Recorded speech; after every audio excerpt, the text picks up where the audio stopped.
আসসালামু আলাইকুম, welcome to Fatima kitchen. আজকে আপনাদের সাথে শেয়ার করব ইলিশ মাছের পাতলা ঝোল। তো চলুন দেখিয়ে দিই ইলিশ মাছের পাতলা ঝোল কীভাবে আমরা তৈরি করব। ফার্স্টে ইলিশ মাছগুলোকে সুন্দর করে বেছে ধুয়ে নিয়েছি আমি।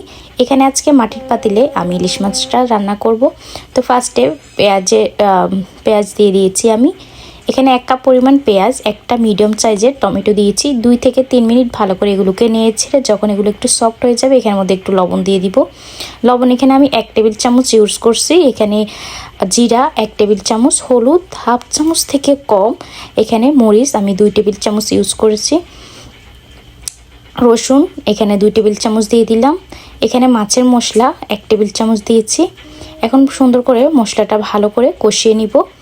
অল্প একটু পানি দিয়ে মশলাটা কষিয়ে নিব আমি। যত বেশি মশলা কষানো হবে তত বেশি মজা।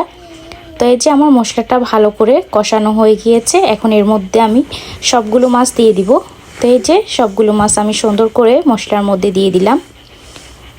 এখন সুন্দর করে এগুলোকে একটু নেড়ে চেড়ে দিব।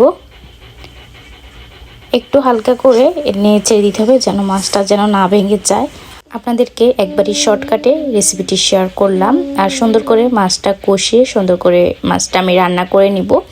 তো পুরোটাই তো আর দেখানো সম্ভব না, তাই আপনাদেরকে একবারই শর্টকাটে দেখিয়ে দিয়েছি। এরপরে ফ্রেশ ধনিয়া পাতা কুচি দিয়ে মাছটাকে আমি নামিয়ে নিব। কেমন লাগলো আজকের রেসিপিটি অবশ্যই কমেন্ট করে